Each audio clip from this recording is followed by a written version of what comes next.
Buonasera. Good afternoon. Good afternoon to you all. Welcome. We're here in order to present a very interesting and important book that is part of this new experience of Meadow, because book at Meadow, it's the first time that we do something like this in this trade fair. We're very happy to participate. The book that we are presenting is called Innovazione in the Eyewear Design, Innovation in Eyewear Design, by Elisabetta Venezzi e Benetta Terenzi with Professor Boltazzi. I am Daniela Basilico from Vision Biz. Let's start right away talking about this book. The book has an objective to underline passion and creativity for the creation of the eyewear, giving value to the designing ability and innovation in the whole sector. In the book, with very interesting images and photos, and that starts with the presentation of President Giovanni Vitaloni and the preface of Francesco Gili. So in the book, I was saying, we can read the avant-garde path of the eyewear sector with a specific approach, the approach of designing in order to give value to the know-how of the creation of the eyewear that we analyze from the technological and point of view, and also as a fashion accessory. In order to underline the cultural and human dimension, the writers divided the book into chapters, developing in every chapter different segments in order to compose the very different panorama of the eyewear sector.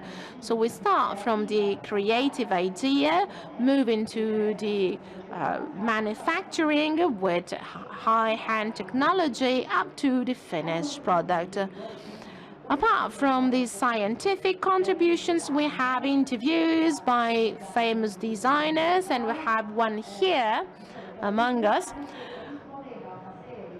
that answered very interesting questions, and they presented their vision of the product and the market. But not only that, this publication underlined the willingness to present the future of the sector, and also the importance of sustainable beauty. So let's start right away from this point. What's the meaning of promoting a sustainable development? Thank you and welcome. So, a small introduction. With my colleague Elisabetta Benelli, we are teacher of design. I work in the University of Perugia. I am professor.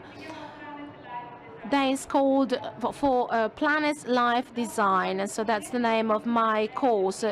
Professor Benelli is vice president of another degree course in the fashion design area as well, and she's also head of a laboratory of the University of Florence, and so she's working on frames projects. So this book is really the presentation of what we started 10 years ago. We presented the first book in 2013 here in the middle, and with the help of Professor Ubertazzi, that is here. Unfortunately, Professor Benelli is not here. The objective of the first book was to underline the great help of this very simple object, but we know that it's not so simple, because I know I am among experts. So a very simple but complicated object at the same time, and because of the importance of this object that is able to give values and emotions to clients. Because of eyewear, we can express ourselves in many different ways. So we wanted to underline the role of glasses in the design sector, and also the role of Made in Italy. in order to give even more value to this fashion accessory. Well, in 10 years, lots of things have changed in the eyewear sector and in the world in general. So we wondered, after 10 years, quite a lot of time, so we wonder about the evolution of this object. So starting from 2019, we started to work on the book, and then of course, as you know, we had the pandemic that really changed a lot, different points of view in the design sector, and now we have our results. What we noticed was a continuous evolution of this sector that has been growing for years, finding new insights and new ways to innovate, a sector that was really ready to answer to new challenges like sustainability. So let's go back to the question.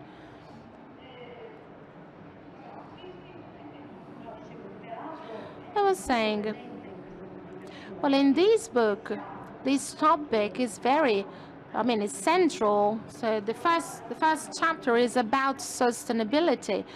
So let's go back to the question, the meaning of sustainability. Of course, sustainability is a must-have now, and it's not just environmental sustainability, it's economic, social, ethics sustainability.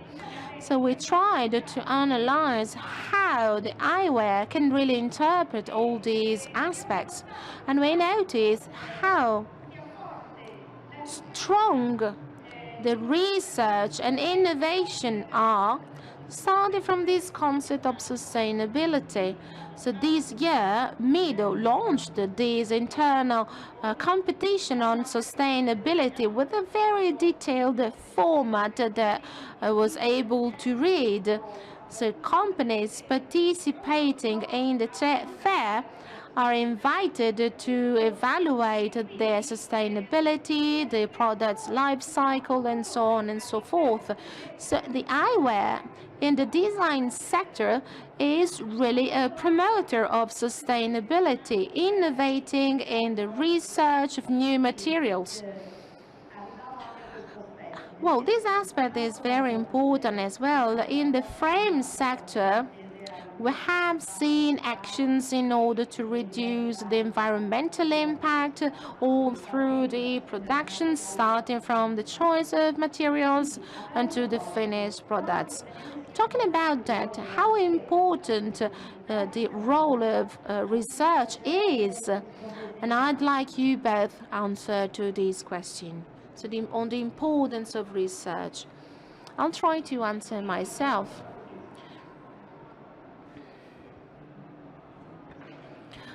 A very nice question. Thank you. Thank you. A very, very nice question. Quite a classical one. I think that sustainability issue is an intrinsic problem or issue for design. So this concept is really part of the design. I've always said to my students that we cannot talk about a design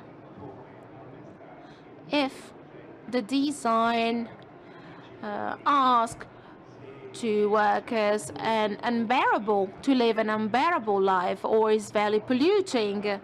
In the past, we thought that the biro pen was really the most refined example of design, but in reality it's not design, it's really a crime considering how polluting the pen is. So now we are moving towards sustainability.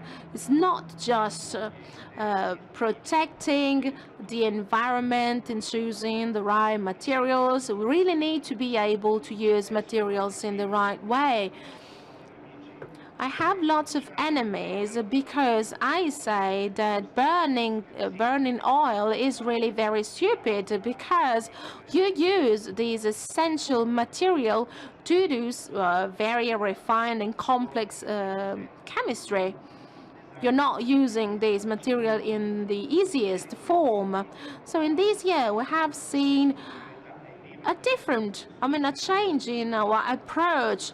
And the two professors, they talk about this topic in a very specific way. It's not just the will to behave properly. They really analyze all the technologies that allow to be more sustainable. I have to recognize that, with Mario Casini, I'm guilty of writing the book of 10 years ago, but that book really presented the designing of glasses inside the design world, the design sector, because up to then, the glasses were just, let's say, a complement, an accessory. They were considered glasses, and it's an important accessory, but maybe something, a little bit bizarre. But with the book, we really contributed heavily into moving glasses inside the design sector, where washing machines really were considered before in the design sector. The glasses really arrived last. Well, as I said, sustainability, the issue of sustainability is not just a desire, a generic desire. We really need to analyze technologies that allow us to produce better, healthier products, everything that we need in order to have sustainable but refined glasses. What about you? As Professor Ubertazzi said, sustainability is a 360-degree concept, and it's clear that we need to start from finding raw materials to productivity, manufacturing, and the availability of the product. For glasses, the object is quite small in se, and so we wonder about the importance of glasses for sustainability if we consider the problem of waste and so on and so forth. Well, you probably know it better than me. How many millions of glasses do we produce every year? So if we multiply one eyewear, one glass for millions, of course, it can represent quite a huge amount of waste. All these initiatives, they really follow a specific path, and I think it's very important that this sector,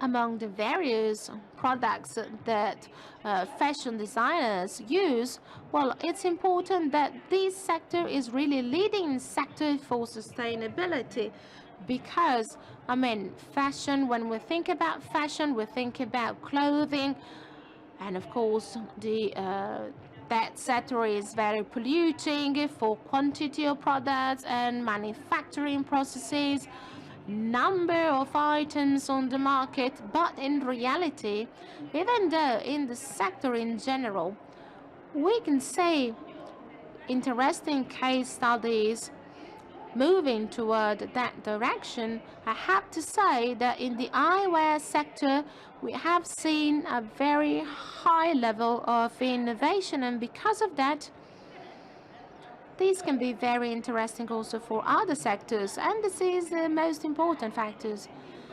Giving examples that can be implemented in with a cross-fertilization approach in other sectors. A few days ago, we have seen in Pitti Uomo in Florence, we have seen lots of cases, applications of sustainable approach to fabrics, type of tanning, type of coloring, natural colors. Even though in the eyewear, the level is much higher. And I think it's a great move forward, step forward. We're really moving toward the right direction. Talking about design for physical objects like glasses, can we talk about the importance of the let's say the fourth dimension, the emotional dimension. A question for you both. Well, two very simple remarks. Do you see these glasses? Designed by Giovanni Viettalone years ago. There's a very important designer nowadays. Well, I was impressed by the refined design of the frame, but also of the raw material they used for the frame. Because, I mean, in reality, the Vitalone's study, they prepared metacrylate designs that I consider particularly refined, and I am an ambassador, I'd say, of those designs, because there you can really see the importance of the design in a very simple object. An object that, I repeat, has been revised inside out. And I visited a few stands, a few booths, and I've seen a lot of attention for raw materials. So raw materials are as important as frames. It's very difficult, to be honest, to find revolutionary or new frames that can really change the expression or the morphology of a face. I say that it's much more evident this research for new technology, for production, and new raw materials, and I think it's very important. As regards emotions, let's say that every designer just add emotions because really set one product aside from the rest. So this need to create an emotion, and because of this need, a specific product can find its place in the market and can find clients in a very saturated market. And I mean, it's a plus that really make the difference. If I may add something about the problem of emotion. Well, oftentimes, having taught as a director of the university degree in Modena, in fashion, I wondered what the word fashion means. Let's be brief. I might keep you here for hours. Basically, fashion, and especially for the way it comes out from the Italian lab. It's not a diktat from Paris through Vogue that imposes a certain way to dress, but actually it's the opposite. It's a wide range of possibilities that are made available for human beings, whereby human beings can draw from this huge production heritage so that they are as they want to be. So fashion is something that allows to express the identity of somebody for the way they want to be. It's not an imposition, and the hint to fashion in the modes of your time is different. It's much better to follow the Italian way, that is to say, having available objects and accessories for your clothing, whereby you can be satisfied to live and to be as you really are. I make an example of a girl of our country. This girl wakes up in the morning, she looks at herself in the mirror, and then she decides who she will be in the course of the day, because here we have this type of awareness. The girl decides that if she goes to school, she wears a tight fitting dress because she wants to enhance her silhouette. In her bag, she has objects that can be useful if she wants to go to the gym, and shoes to be changed if she wants to have a cocktail in the evening, and then the toothbrush if she sleeps at her boyfriend's. But all of this is planned based on a very important aesthetic logic. And in every moment of the day, this person is fully aware of her social role, and especially how to present herself, and disguising a bit her age, but it's okay. And rightly so.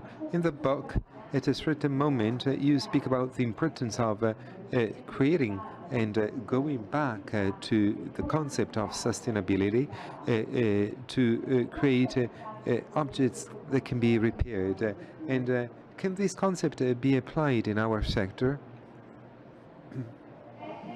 Well, it's a thorny issue, yes. Yes. Eyewear is a product and a service. It's not eyewear by itself, but connected services and the possibility to repair eyewear. Well, other sectors are trying to give an answer to this question. And I was reading comments, and I'd like to give you an example. Together with other mothers, we were making comments about customer service of Lego, and our kids have such products. We know that the small piece when you buy a pack, and you have digital pieces connected to the app, and it's a game that was evolved in the course of time. And a small piece, for example, was lost, and there's a client service of Lego, and they send you back that individual piece so that you can complete what you want to create. And yes, it's highly appreciated by users, and very often consumers choose products and services based on customer care. What you can do for eyewear, I do not imagine that in the future you may replace a broken piece, for example. Yes, lenses can break, it's possible, and the temples can break, but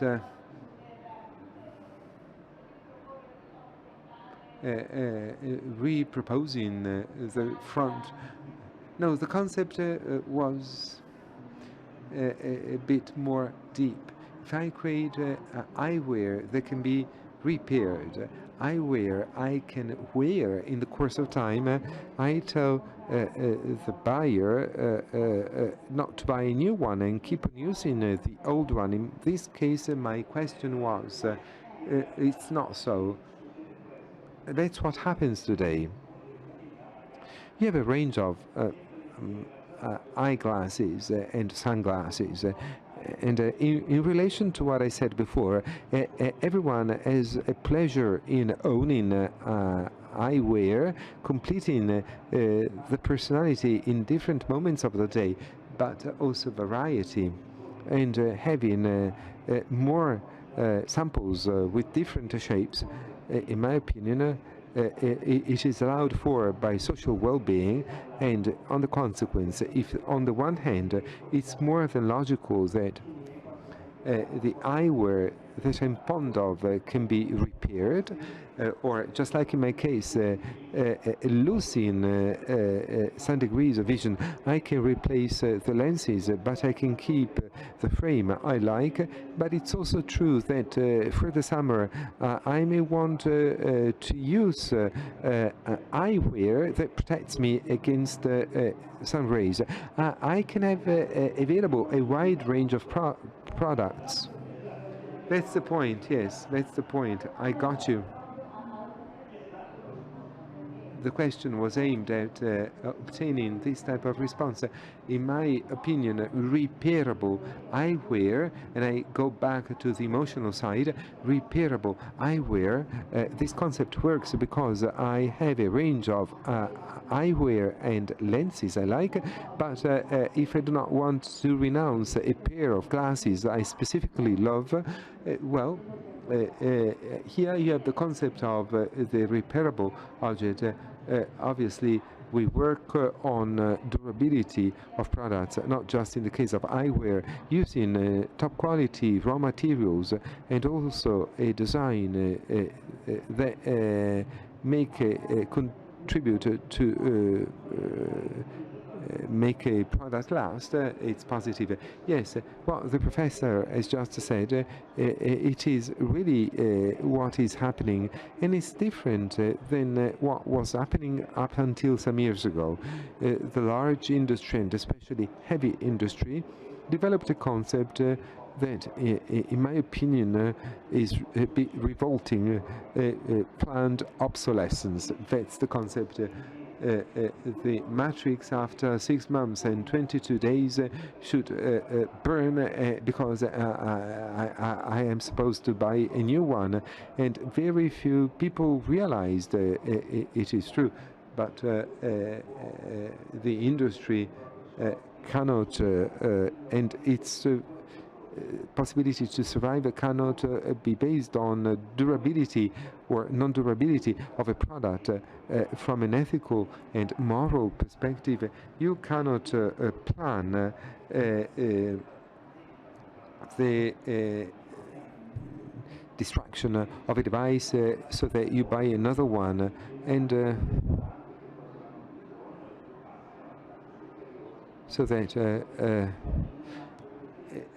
in a collective evolution, and this doesn't mean that the market is shrinking, it's increasing. Yes, and I'd like to ask you a question with different facets. Thinking about the future, what should companies aim to be competitive, and on what modernity objects should be based, including eyewear, to have the right combination between market and design? Well, what should we aim at? We should aim at experimenting, just like we do, and then you used a word, modernity, and we have whole courses on modernity and thinking about products that are modern and contemporary, having a vision and understanding where we're headed to and following that direction. And eyewear is proving to be a highly sensitive sector. Augmented products, for example, is a possibility. Including technology in an object is a field to be experimented, interesting cases, and augmented reality, the metaverse, and eyewear in itself. And there are examples in the text of projects of my students whereby eyewear can become means I use always with the same aesthetic function, but also correction of vision. But at the same time, wearing it can help me increase the possibilities in the things I do, informing me, connecting with other devices in the various places, an augmented product, and connecting and giving new possibilities. And for sure, it is a sector to be experimented further that can give satisfaction. Le ultime due domande. Un altro... The last two questions. Another aspect you deal with in your interesting book is the relationship between the academic world and the development of the industry. What about your opinion on that?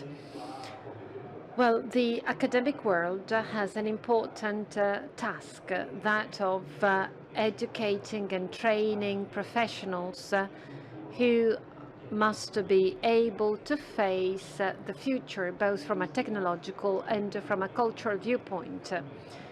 And on the other hand, I think the industry should rely a little bit more on universities by funding research studies that should be as targeted as possible. The problem are the misunderstandings of the contemporary world that we have the task of clarifying. Let's take a trivial example. Most people think that the word contemporary is synonymous with modern. But this doesn't make any sense. Contemporary is something which is made today. Modern is something which is made today, but for a desirable future. There's a value enshrined in this object that gives the products of these objects of this object that appeal and fascination that it should have. And the transition to contemporaneity, from contemporaneity to modernity, is culture, is through university, and this cannot take place spontaneously. Spontaneous are process innovations, for example, but as far as behaviors and behavior-related objects, it is the culture that allows a society to grow. If an industry wants to achieve significant and important developments, it should not focus on technicalities only. It should also look through the eyes of university students and focus on this desirable future, which is something much more important.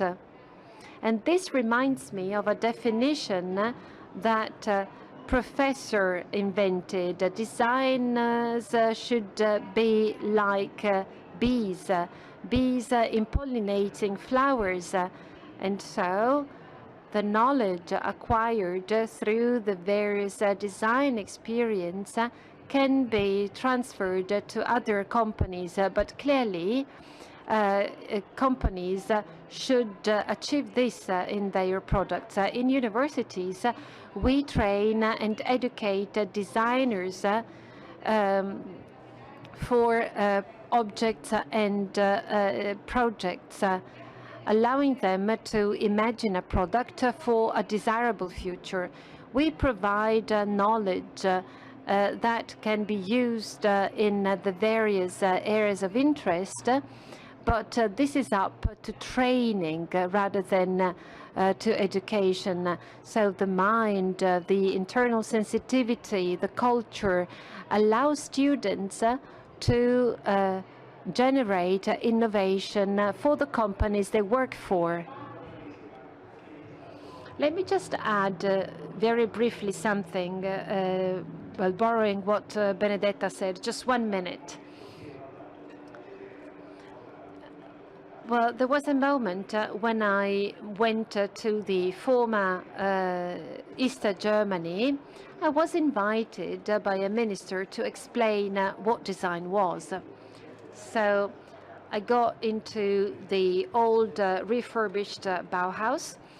The audience was made up of students from different disciplines, but mainly design. And Martin Kelm, who was the minister and who, by the way, drove a French car in Eastern Germany, and this was a daring gesture.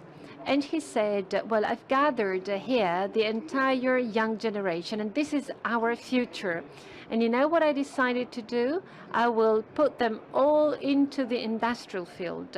Oh, that's good, but this is not very reasonable. And the comparison with the bee came up to my mind. Design should be free, I said. Like bees, well, it produces honey, But by moving from one company, from one industry to another, it fertilizes knowledge throughout different areas, and so your industry will grow. Back then it was owned by the state, but in so doing you transfer knowledge from one company to another, fertilizing the entire field. And this is the relationship that the industry should establish with universities, because it's in universities that bees are generated. We said that the book is basically divided into two parts, and the second part is basically made up of interviews to designers working for companies in the field, and they describe different use cases in answering the questions that you asked on the world of design. Very briefly, what feedback did you get from these interviews? What are the results of these interviews? What emerges from designers who are actually working in our field? It's a very heterogeneous situation. What we wanted to achieve was, first of all, to identify the type of training that the professionals in the field have today. And it is very varied. They often come from schools of design, others were trained on the job. And then our goal was that of describing stories, the human aspect behind this product. So the passion that brings companies forward, and how they cope with new challenges, ranging from new means of communication to their idea of innovation and design. With these interviews, we've tried to prove how varied training is behind the designers who designed these objects. And we involved designers who were willing to tell their story, which should not always be taken for granted. So we interviewed people who wanted to express their vision on eyewear, and we involved companies with different types of features so that they could represent this multifaceted view of the sector. One very last question to conclude, because we are already running out of time. A question for you both. How should the future of eyewear evolve? A simple question. Well, we do not have a crystal ball, but yes, that's right. But based on this book and on this in-depth analysis, 10 years after the very first approach, what can you say? What should this industry focus on looking into the future? As I said earlier, they should continue along this sustainability path, because it's inevitable. We're moving towards this direction. And so in striving for the common good and in focusing on one's personal good, you should try and use design for the utmost benefit, by also leveraging technologies that could open up new possibilities. Both the metaverse and, well, the metaverse is opening up new pathways that are still untapped and that we still don't know anything about. But as for materials, we should go on as we have been doing. Research and science allows us to have increasingly performing materials that would even allow us to change the shape of the glasses based on the performance of the different materials. What about you? As Benedetta said, I think the industry is evolving in a very well-balanced and constructive way. In general, you say it's very difficult to teach cats how to climb, and this applies to the eyewear industry too. It's difficult to explain, to describe to them how they should evolve. It's very difficult to retain a relationship with the main hub of professionalism, but through this effective relationship, you can achieve development. And this development will not be abrupt, but rather gradual, leading to an improvement of all the different aspects and of the society as a whole. So I'm confident, and data confirms this. You can hardly imagine an eyewear industry which is so refined as it is today, unless you achieve greater cohesion between professors and the professionals of the field, because there can be a very interesting exchange. Thank you. Thank you very much for participating in this meeting and for answering my questions. Professor Terenzi and Bertazzi may stay longer if you have any further questions. Unfortunately, time is over, and there is another book presentation that will start in 5 minutes. And so thank you very much, and congratulations again for this fantastic publication.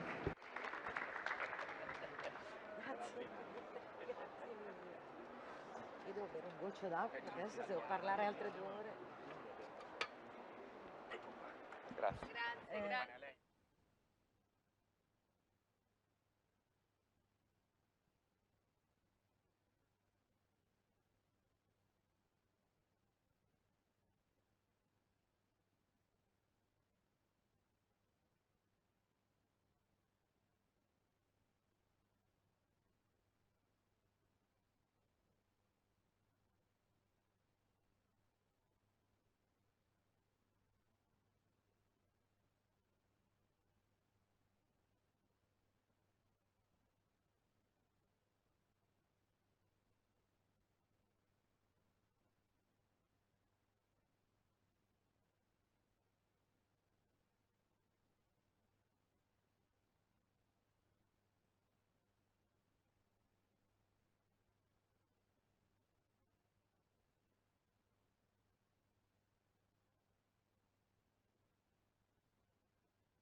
Io direi che ci siamo. Allora, intanto Very well. So a round of applause for Alessandro Svezia, that you probably know, the majority of you knows. But today, he is here as the protagonist of this book. So he is the protagonist as the main character of the novel, but he is a protagonist of 100% because he is a real protagonist. I accepted his invitation to present this book. And it's very difficult to define this book as simply a book because, first of all, we have to say that Luisa de Redaelli, the author, is not here to talk about how she wrote this book because she is in Moldova. Luisa Redaelli, she's a psychologist and she's working in Moldova helping the Ukrainian refugees that are living there, and that's why she's not here with us. But I was saying that the pages that Luisa wrote are very intense and they are much more than a simple story. They are about the personal history of a man that is talking about optical art, and I underline the word art, and he's saying that his profession is his light. And I read this book properly, as you can see. Alessandro Spezia, in this book and in the real life, has had a magical life characterized by the beauty of meetings and also the human value of good relationships. A small presentation. Since young age, he was passionate about the function of eyes, and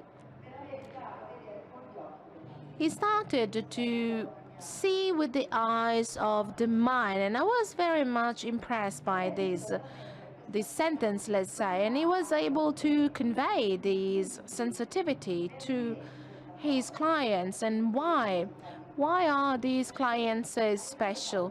Because Alessandro was among the first opticians understanding that, frames are important to frame the face and to convey the character of someone. And because of that, innovation in quality, originality, and style are paramount. Because of that, now he is a point of reference for an exceptional group of clients. He was and he will be protagonist of incredible meetings up until an historical event, an historical meeting, and we will talk about that later on. In order Well, just a few words about the structure of this novel, because it's a proper novel, even though it's based on true facts. In order to talk about his history, because family is so important to him apart from his job, so Alessandro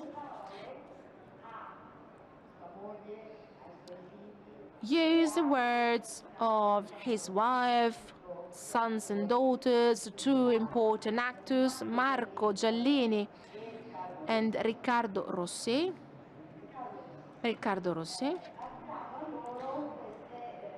So he used their words because of that, narration is not only narration, it's more a dialogue about a life, a very special life.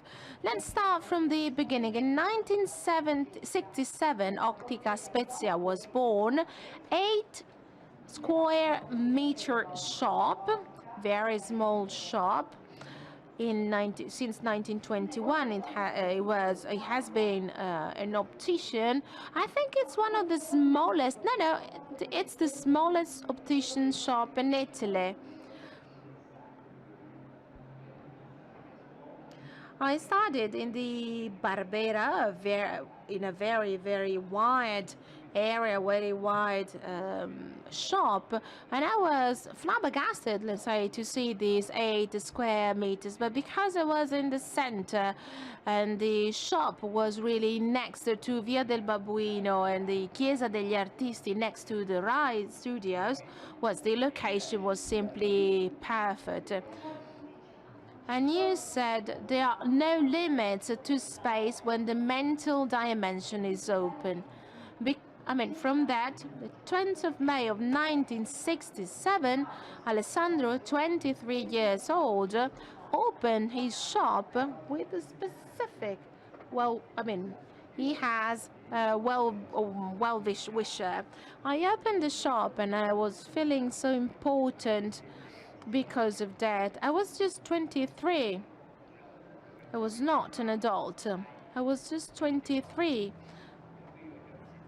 So I was feeling so important being the owner, and then I received these red roses, and I was just puzzled to see these red roses coming from my mother.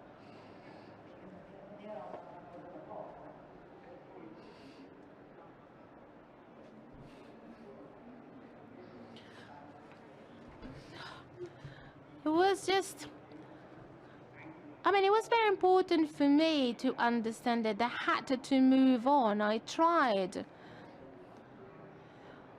to do as much as possible to change, everything inside the shop, and step by step I was able to do that. But the willingness to do something was really paramount. But you had an important intuition. You understood that the position of this shop, Piazza del Popolo, really helped the presentation of a specific type of glasses. My shop is inside the Chiesa degli Artisti. So the structure was made by Bernini. It's not something very common to work in such an important historical place. I was full of enthusiasm, full of this willingness to do. I was in the historical center of Rome. It was the best place, really. And since the beginning, you decided to give a specific twist, a specific to follow a specific path with your shop. Yes, I did. But the main reason was that in selling glasses, I didn't want to sell simply glasses, because you can, of course you can sell glasses, but it's important to talk to people, to hear their issues, why they're not seeing properly, why they have specific problems. You don't have to be a friend, because, it's a huge, important word, friend, but you have to understand their psychology. I had a lot of short-sighted clients that didn't want to wear glasses, and I tried to present glasses as a soft choice. I've always tried to open up a dialogue with my clients, from the most humble to powerful clients.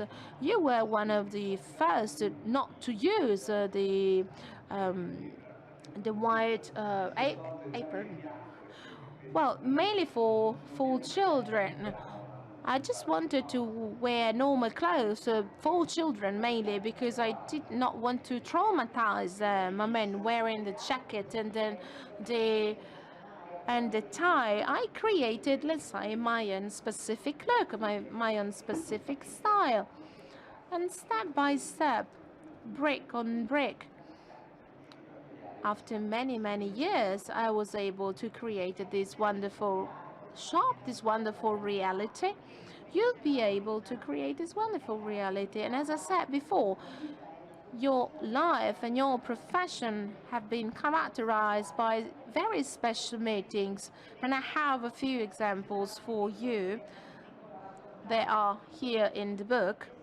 De Sica, Mastroianni, Lucia Bosè. No, wait. Then we will just talk about them in detail. I just want to list them all.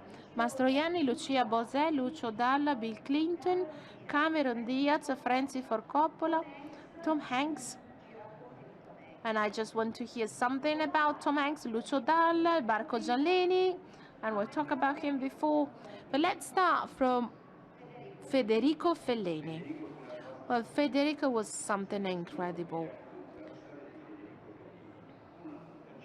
You wouldn't believe what happened with Federico Fellini.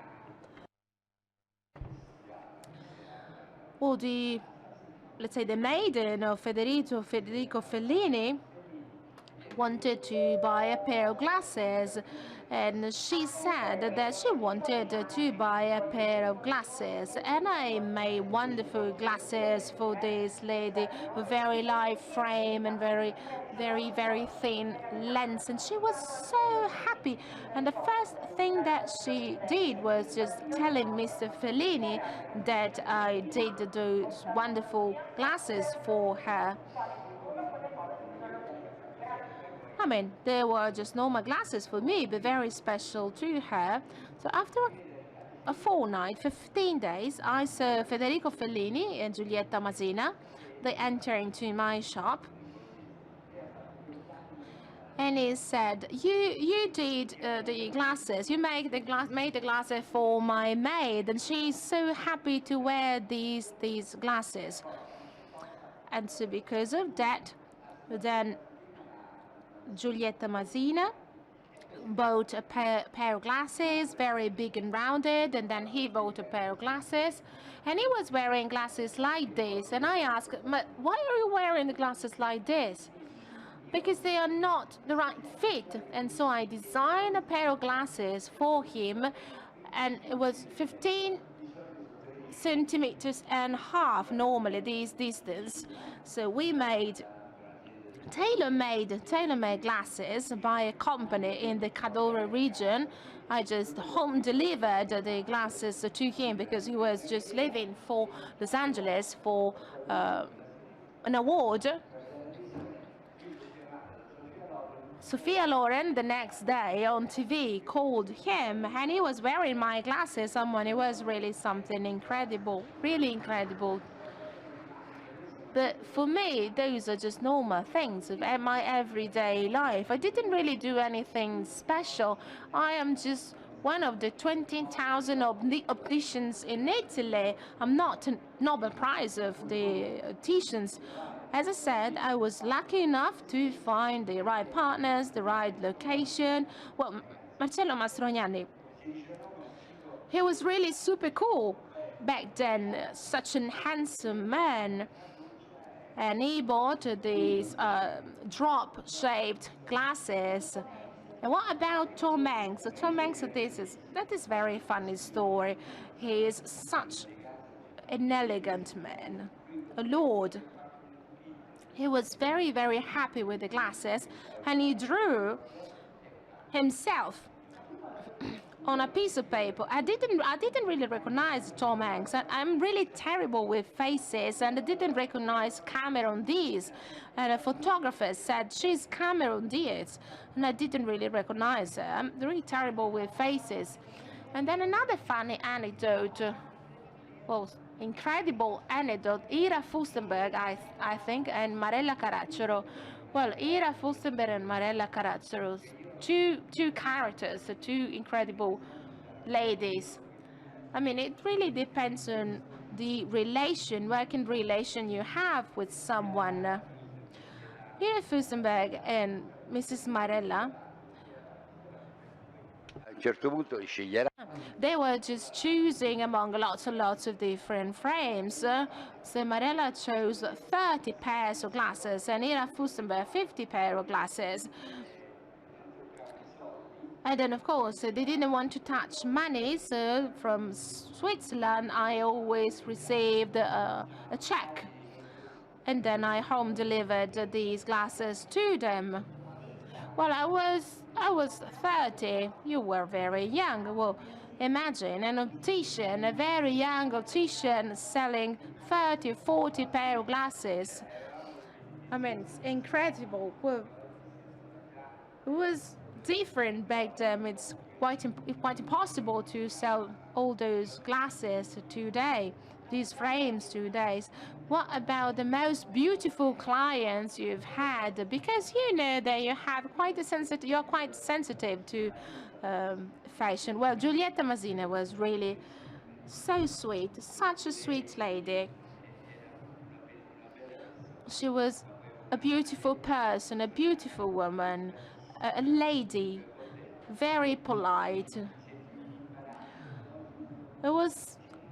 Sometimes it was even difficult to just to talk to her because she was so nice, brilliant. Siamo all'incontro. Let's now get to the most exceptional meeting of your life, and by no chance, in this book, you say it's your wife. The meeting of this encounter is a dialogue between you and your wife. Can you tell us something about how it happened?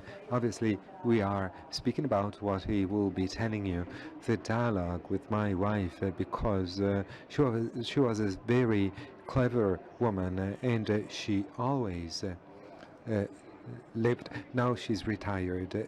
She lived in the operating room for more than 30 years. She was an anesthesiologist. She had a relationship between life and death. She saw the suffering of relatives, suffering of patients, and just like so many joys, when she was in the maternity unit, and she saw children being delivered, and she never criticized me, and she never went against what I was doing or what I was saying. She was an exceptional woman, and also with her we will try and write a book. It's important that you tell your story, not for yourself, because if it had been a book for myself, I would have never written it. But instead, to give, you know, it's an expression of joy of life for new generations, and by making sacrifices, and especially believing in what you do, you can get to where you want to get. And this was always a turning point for me to do it. And having talked with Luisa, she told me the same thing. She wanted to write this book with the aim of giving a positive sign, hope and confidence to the youth. And then the meeting I was talking about before was the meeting with, yes, in previous years with the Pope. Yes, Pope Wojtyla and Ratzinger, we were invited to the Vatican, to the Pope's studio, and we were invited to create eyeglasses, and they told me we have to meet the Pope because we need to change lenses. And I said, okay, Pope Francis, yes, Pope Francis, no problem, I said. At that point, he came back the day after and he told me, the Pope will come to your store. Heart attack, because in an 8 square meter store, and is quite is not thin, okay. And okay, on that day at 5 we closed the store. We we didn't let anybody in, and he arrived. It was a 500 car, and he was sitting in the front with the car driver. At a certain point, the car stopped, and I got out of the store, and I told him welcome. And people were going by, and they didn't even realize that the Pope was there. It's so incredible, yes. And I can say that when the Pope was in my store, many thought that it was a fiction movie. They were shooting a movie, Sky TG24. They said the Pope is going around Rome to change the lenses of his eyeglasses, and everything happened in an 8-meter store. Journalists flocked to my store, and he gave me the prescription that I checked. We checked it again. At a certain point, I said, now we'll choose the frame. And from his coat, it's not just like Pope Ratzinger, so elegant, and he just got out of his pocket 4 or 5 frames. One was worse than the other. The temples were asymmetrical, all scratched, a tragedy. And I said, he said, we changed the lenses. And I said, okay, we changed the lenses. We changed those lenses. And he said, no, I don't like this, I don't like that. And there was a frame, and he told me, you keep it, you can sell it. Me selling the frames of the Holy Pope, I would have never done it, but you gave an important donation. And yes, Dr. Tabaki, that I see here, is president of that wonderful museum. Congratulations, doctor. And you really created some sort of pride for Italy, and I gave a gift to the museum because in the course of time people may understand certain things.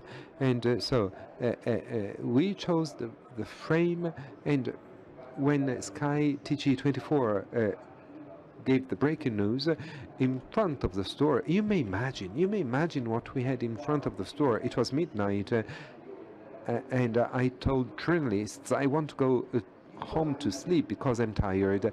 The following morning, just like I told you, in front of the store there was an American, French, Argentinian, German journalist, and there was a Spanish journalist.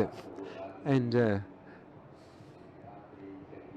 I didn't want to give interviews, and this Spanish journalist told me, Mr. Alessandro, remember, the world goes to the Pope, and the Pope came to you, and you have to give us an interview, but especially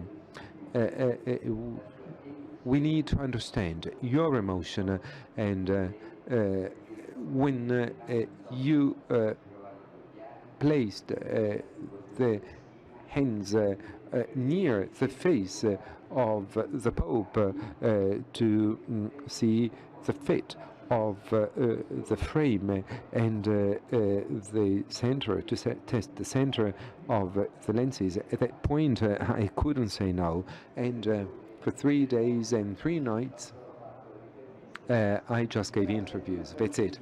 It's an endless story in a way, because just like last year, on March 1st at 10:15 in the morning, the Holy Pope called me for my birthday, and expressed his best wishes. And I told him, imagine that my children haven't yet wished me the best for my birthday. So what I did is important, but however, what? Let's go on. You cannot forget. Senti, invece... Well, going back to your profession, and in a chapter, you speak about the present state of the market, unfortunately so, and much has changed since your beginning. How do you see the world now? And it's difficult, and especially the world is complex, but it's things have gotten complex. Instead of solving problems in the blink of an eye, well, you should put in so much optimism, and in some cases you should simply ignore things and go on, because if you fight, it becomes a disaster, just like today.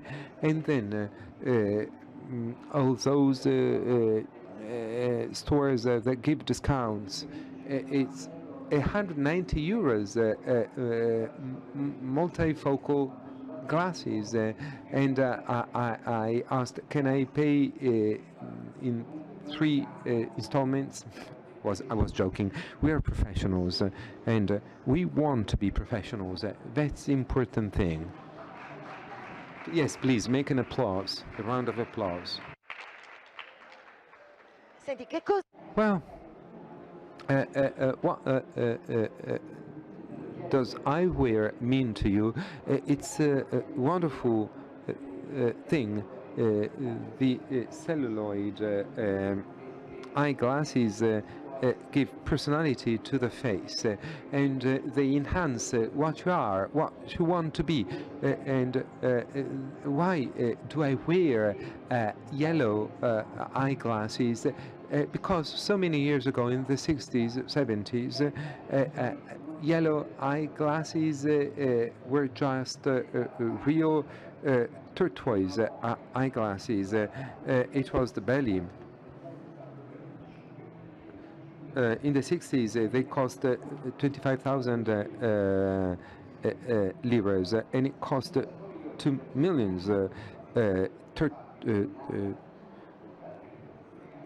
amber eyeglasses. And for myself, I was ashamed. I had amber eyeglasses, and yes, very expensive eyeglasses. It was not my way of living. And when then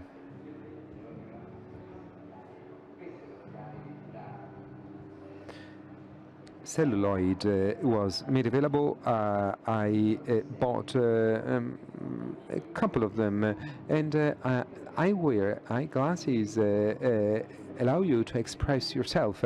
Also, metal eyeglasses, but celluloid eyeglasses are my love.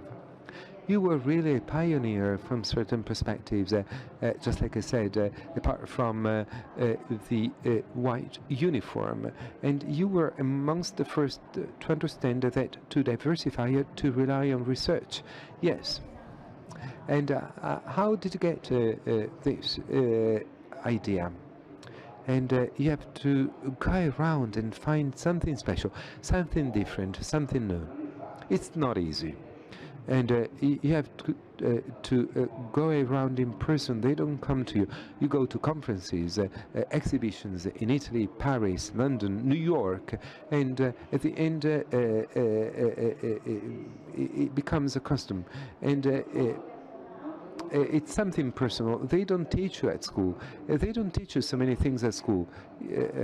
At school they give you culture, but instead you have some things in your mind, and you should have certain skill to identify. You should have some sort of, as we say, additional gear, and you should have something you believe in. And it's not traditional samples. You should have something more, and try and find something that nobody has, and it's easy in the course of years. It's not easy at the beginning. And this type of behavior originated 30, 40 years ago. It's some sort of gift that you have. If you don't have it, you cannot teach it. But if you tell the youth what they should do when they leave school, things are okay at school, but when they leave school, who teaches them what to do? Over the course of the years, in a school in Rome, I taught 5-year students the approach they should have with clients, with most difficult clients, complex clients, demanding clients, and shy clients, because sometimes clients may be shy, and you have to transport them toward what they want, but you should understand it and get into their minds. And there's a section in the book where you say such things to your son, and you tell him what the right approach should be. Yes, I was lucky. I've been working for 15 years with Luca, and teaching a son is no easy thing. They have their own ideas, and so it's a double responsibility, yes. And for so many years, you were president of IO. And what did you get from this experience? What did it teach you? Also at a professional level. At a professional level, I did many things, and something important. 5-year students, they spend 300 hours in stores, and some skilled students were employed. And what I taught, it was a nice experience. IO was the first Italian optician association to understand that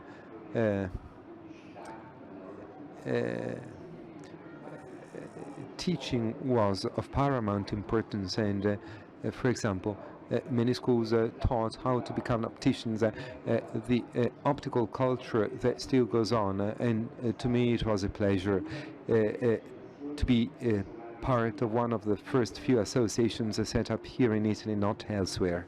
Right. And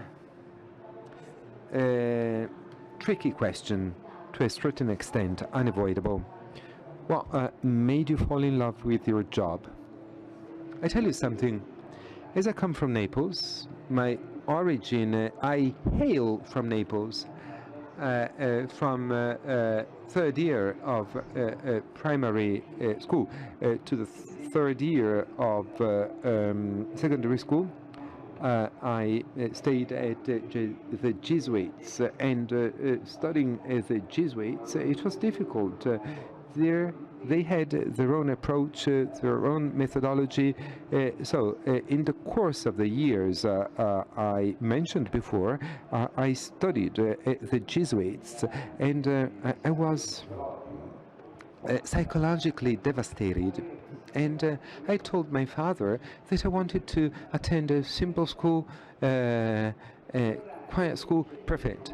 And an acquired uncle, famous acquired uncle, owned one of the biggest stores in Naples, Luigi, and seeing him in a white uniform in an elegant store in Naples, so elegant, and I was appealed, and I told my father that I wanted to attend an optician school.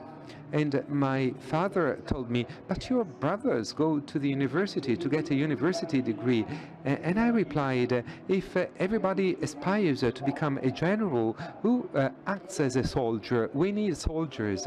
And so the optician school in Rome, I attended the optician school in Rome after secondary school.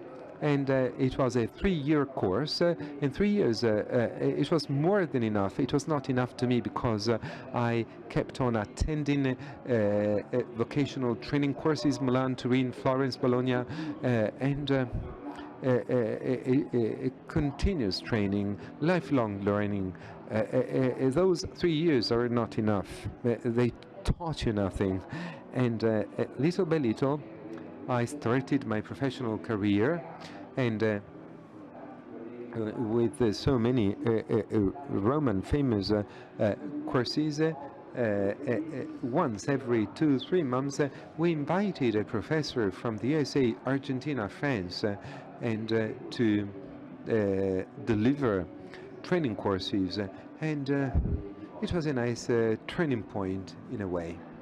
And going back for a moment to the exceptional meetings of this exceptional life, apart from the Pope and Fellini and Mastroianni that you mentioned before, who was the person that gave you the most emotions? It was the director of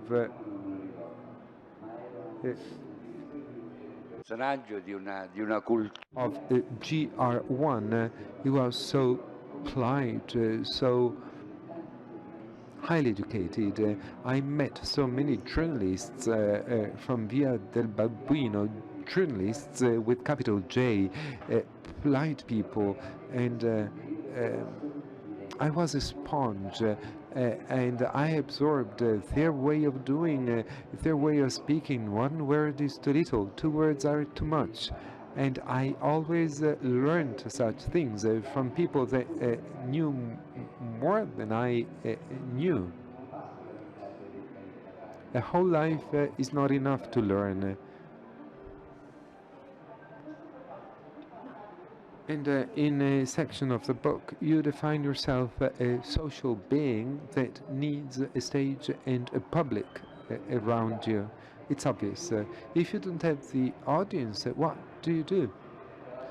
You cannot stay in front of the mirror. You need people that more or less understand and realize what you can do. And who is Alessandro Spezia? I don't yet know. I still have to learn. And it's a great pleasure and a joy to me. And an applause. Let's give him a hand. Io credo che il tempo... I believe that time is out.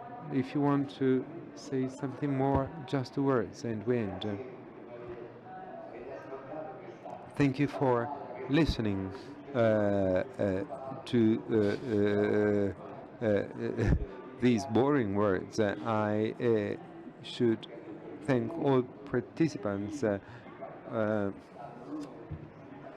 for giving me the honor to present this book here at Mido. It's a